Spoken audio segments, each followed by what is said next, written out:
The Right to a Monster, A Tale of Geralt of Rivia, Part 1. The Gallows.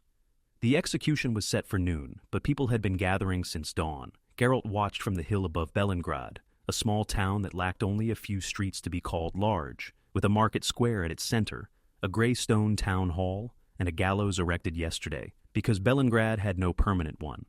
There had been no need. They didn't execute people often here. But today they did. He came down from the hill slowly, without hurrying, and reached the square when it was already packed. People stood shoulder to shoulder, townspeople, peasants from the surrounding villages, a few monks at the edge, market women with baskets who had come more out of habit than intent. Children had been brought too. 2 boys sat on their father's shoulders, where the view was better. On the gallows stood a man, not a man, a creature that resembled one, tall, broad-shouldered, with gray skin and arms that were too long, bound behind his back. Eyes closed, breathing, Geralt could see his chest rise and fall, an ogre, young by his size. Perhaps 15 years old, perhaps a little more. Beside the gallows stood the town mayor, a stocky man in a formal coat, holding a sheet of paper, reading the charges in the voice of a man accustomed to speaking loudly where it makes an impression. For the murder of 3 residents of the village of Small Cross, assault on the duchy's guard, destruction of the mill in the village of Zavertien, and associated damages. Geralt stopped at the edge of the square. The medallion didn't react. It never reacted to ogres because ogres were not monsters. They were sentient. That made everything more complicated. He found the mayor after the sentence was read, in a small pause between the charges and the execution itself. Such pauses always exist, because bureaucracy cannot be swift even in the moment of death. "Witcher," said the mayor, looking at him with the particular expression of those in power who see a problem before it has opened its mouth. "We didn't send for you." "I know," said Geralt. "Tell me about the mill." "Execution in an hour. Everything was said in the charges." "Tell me about the mill," Geralt repeated. A pause. The mayor was an intelligent man. Geralt could tell by the way they chose where to spend their time. He spent 2 seconds assessing the situation and decided it was simpler to answer than to explain a refusal. "The ogre lived in the mountains," he said. "His kind have lived there for a long time, 20 years of peace. Then the village of Small Cross went hungry. Drought, bad harvest. The men went into the mountains to hunt on ogre territory. The ogre drove them off." A pause. "With deaths. 3 dead, that's driving them off.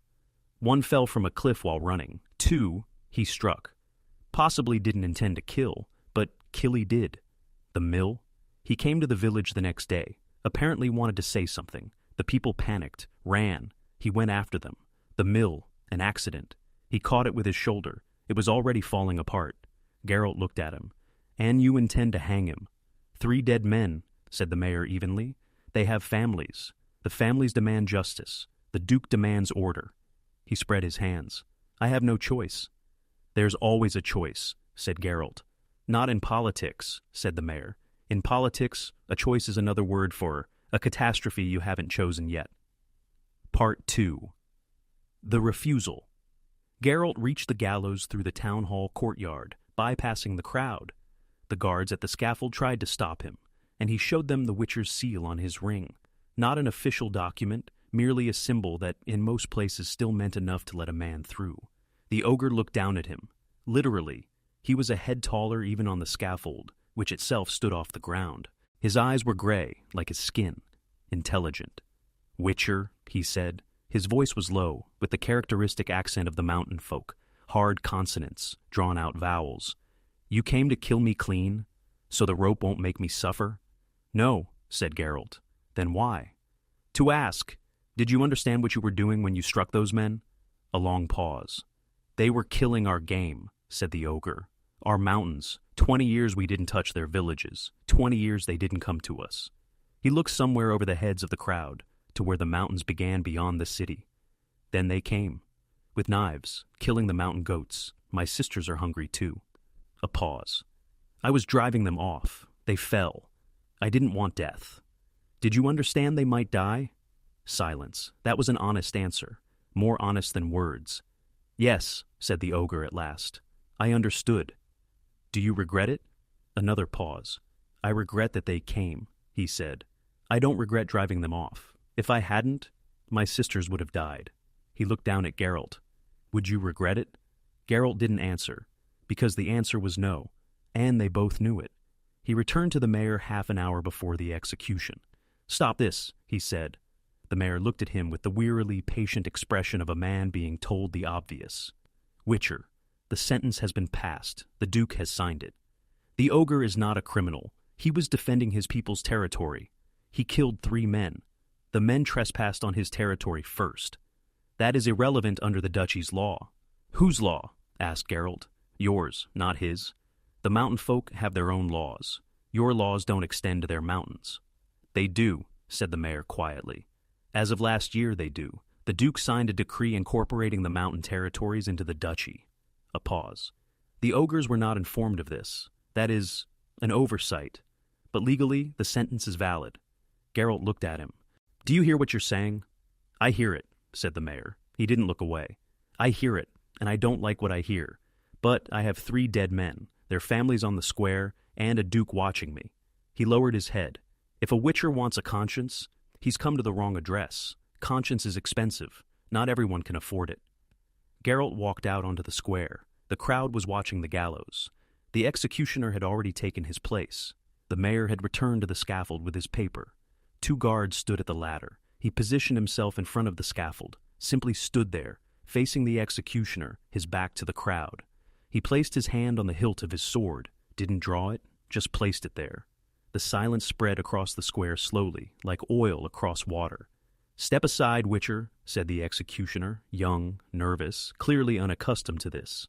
"No," said Geralt. "This is a state execution. You are obstructing the law." "I know." The mayor looked down at him from the scaffold. For a long time, there was something complex in his face, not anger, something heavier. "Witcher," he said quietly, "think about what you're doing." "I am thinking," said Geralt. "I've decided." Movement began in the crowd. At first quiet, whispers, exchanged glances. Then louder. Someone shouted something indistinct. Someone else. Louder, already distinct. "Drive the mutant off the square!" Geralt didn't move. One of the guards took a step toward him. Geralt turned his head, and the guard stopped. Not because of a threat, simply because a witcher's yellow eyes at close range are the kind of thing that makes you stop and reconsider. "I will not kill this creature," said Geralt, in a voice loud enough for the square to hear. "And I will not allow him to be killed today. Not because he is innocent. He is not. But what you call justice is not justice. It is convenience. There is a difference." Silence. Then shouting, not one voice. Several, simultaneously, from different parts of the square. And Geralt understood that he had done something that could not be undone. Not because it was wrong, because it was loud. Part 3. A night in the town hall. The mayor locked him in the town hall voluntarily. That is, he offered a choice between the town hall and the city jail, and Geralt chose the town hall. The ogre was taken back to his cell. The execution was postponed, not cancelled, postponed, which was a small victory and a delay simultaneously. In the town hall was a counselor named Martin Recht, not young, with the face of a man who had lived long enough to stop being surprised by anything, but not long enough to stop reacting to everything. He brought Geralt food without asking if he wanted it, and sat down across from him. "Do you understand what you've done?" he asked. "Stopped an execution. You staged a public confrontation, a witcher against the city authorities," said Recht. "That's not the same thing." He poured himself wine from a jug he had also brought. "By tomorrow morning, the rumors will have reached Small Cross. The families of the dead are there, young men who were already angry." A pause. "And in the mountains, the ogre's kin." "I know. And something had to be done." Recht looked at him. "Do you know what's strange about witchers?" he said. "You kill monsters professionally, cold-bloodedly, without unnecessary words, and then this." He gestured in the direction of the square. "I kill monsters," said Geralt. "The ogre is not a monster. He is sentient. He was protecting his own." "By your logic, a wolf protecting its cubs doesn't deserve to die either. A wolf is not sentient. And for those 3 dead men, does the distinction matter?" Geralt was silent. It was a good question, and he had no intention of pretending he had a quick answer. "For justice, it matters," he said at last. "Not for the grief of their families. For grief, no. But justice and grief are different things. And your refusal, is that justice or principle? I don't know." A pause. "Sometimes it's enough that something is right." Recht was quiet for a long time. "A messenger has already been sent to the Duke," he said. "The Duke dislikes disorder, and dislikes witchers making scenes in his squares. What will he do? Send troops, suppress the ogres in the mountains, for order." Recht stood. "You wanted justice. You'll get a war."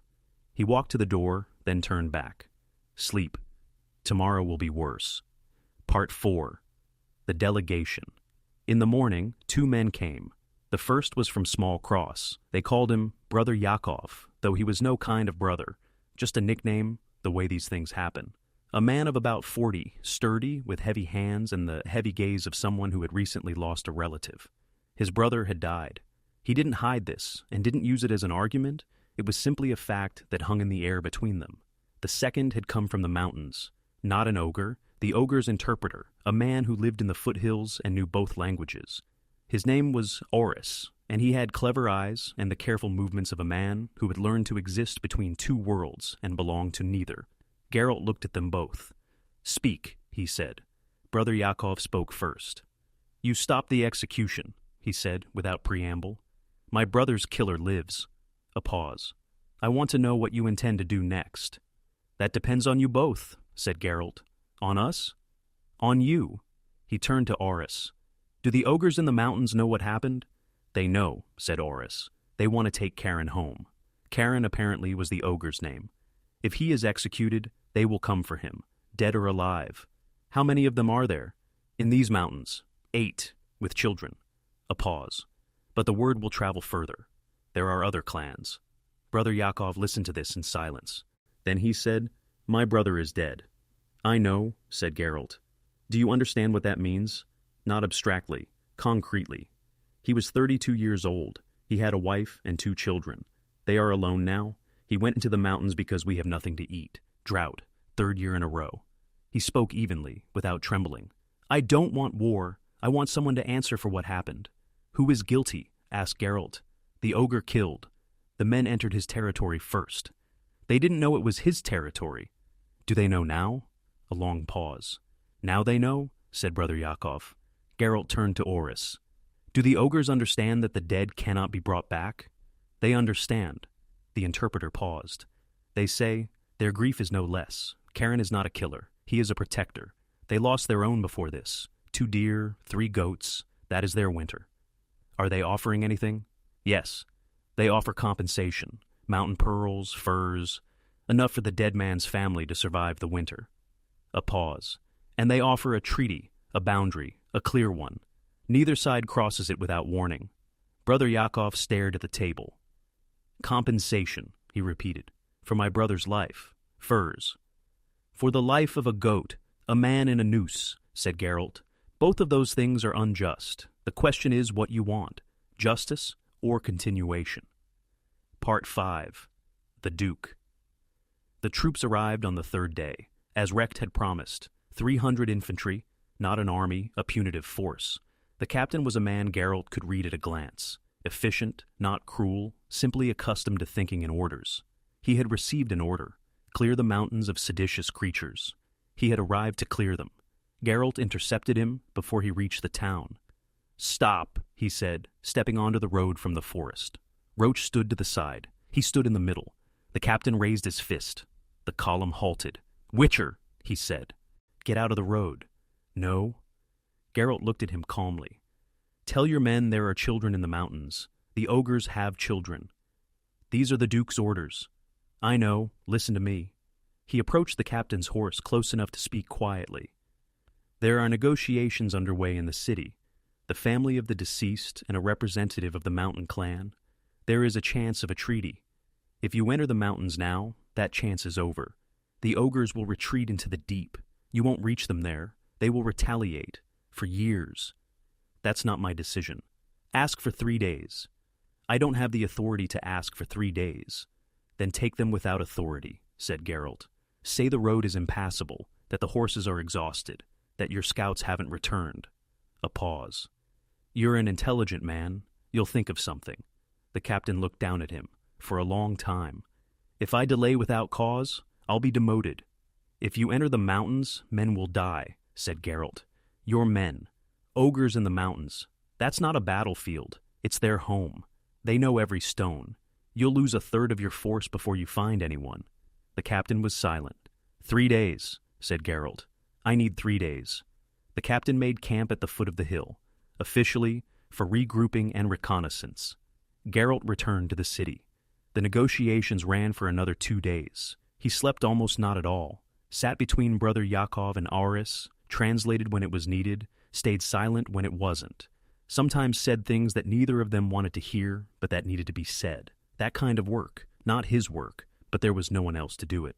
At the end of the second day, Brother Yakov took the compensation, not because he agreed it was sufficient, because the dead brother's children needed to survive the winter, and the winter was more important than the principle. It was a courageous decision. To acknowledge that need is stronger than anger. Geralt thought about that for a long time afterward. The border treaty was signed, or rather marked on a map, because ogres don't sign papers. Auris served as witness for both sides. Karen was released at dawn on the third day. He walked through the town in silence, not looking to either side. The townspeople watched him from the edges of the road, also in silence. They didn't shout after him, didn't throw stones, simply watched. At the town gates he stopped, turned to Geralt. "Witcher," he said. Why?" Geralt thought about this. He could say justice. He could say principle. Both answers were true, and both were insufficient. "Because you are sentient," he said. "That's enough." The ogre looked at him for another moment, then turned and walked into the mountains, with a wide, heavy stride, and soon he was gone in the morning fog. Part 6. The Price. The unrest began the following week, not in Belengrad, in Small Cross. Brother Yakov hadn't started it and hadn't wanted to, but there was a blacksmith in the village, bitter, loud-mouthed, skilled at saying things so that others heard what they wanted to hear. He spoke about the witcher who had stood in defense of a killer, about the duke who had allowed it, about the monsters that had been given rights. The words were imprecise. Ogres are not monsters, but that didn't stop them from spreading. A week later, in Small Cross, the house of a local half-blood was burned, the son of a man and a mountain kobold. A harmless man who lived quietly, worked as a smith. They burned the house at night while he was away, which was almost merciful, but not quite. 2 weeks later, a brawl on the road between peasants and non-human traders. 2 injured, 1 seriously. 3 weeks later, the Duke announced temporary restrictions on non-humans in 5 of the duchy's cities. Without justification, simply for order. Recht sent Geralt a letter, short, without unnecessary words. "I told you so." Geralt received the letter at a roadside inn 20 leagues from Belengrad. He read it, folded it, put it in his pocket. A merchant sitting across from him, ordinary, human, unremarkable, asked without looking up, "Bad news?" "Depends on who for." "For you?" Geralt considered. "Expected news," he said. "That's not the same thing." He returned to Belengrad 3 weeks later. He didn't know why. He was simply passing nearby and turned aside. The mayor received him in the same office, in the same chair, with the same patient expression of a man tired of being right. "The unrest," said Geralt. "Disturbances," the mayor corrected. "Unrest is when they're armed. So far, it's only words in one house." "So far." "Yes," the mayor agreed. "So far." He rose and walked to the window. "Do you know what's most bitter? The treaty is holding. The ogres aren't coming down. The family received the compensation. The boundary is marked, by any measure, a success." A pause. "But people don't see the treaty. They saw a witcher who stood against an execution. That's what they remember." "I know. And what will you do?" "Nothing," said Geralt. The mayor turned. "Nothing? I've already done everything I could. There is a treaty. Whether it holds or doesn't, that no longer depends on me." Geralt stood. "The disturbances will settle if they're not fed. Or they won't, if they find new fuel.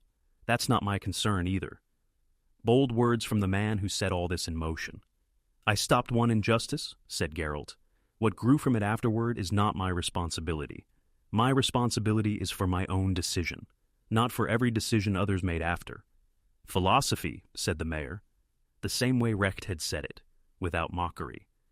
"Sometimes it's the only thing left." Epilogue. The border. He came to the boundary a month later. It had been marked simply, white stones placed a stone's throw apart along the mountain ridge. No fence, no guards, just stones. At the outermost stone, he stopped Roach. On the other side, 50 paces away, stood an ogre. Not Karin, another, older. He looked at Geralt without hostility, without trust. Simply looked. Geralt nodded. The ogre didn't respond, just stood, then turned and walked into the mountains. Geralt looked at the white stones for a few more minutes. The disturbances in Small Cross were dying down. He had heard as much in passing. The Duke's temporary restrictions remained, but hadn't been tightened yet. The treaty was holding. It was not much. It was more than a gallows. He didn't know whether he had done the right thing. Not in the sense of, was it moral, that he knew. In the sense of, did it lead to a better outcome? Perhaps without his intervention, the ogre would have been executed, the mountains cleared, and everything would have settled sooner with less upheaval, perhaps, or perhaps not.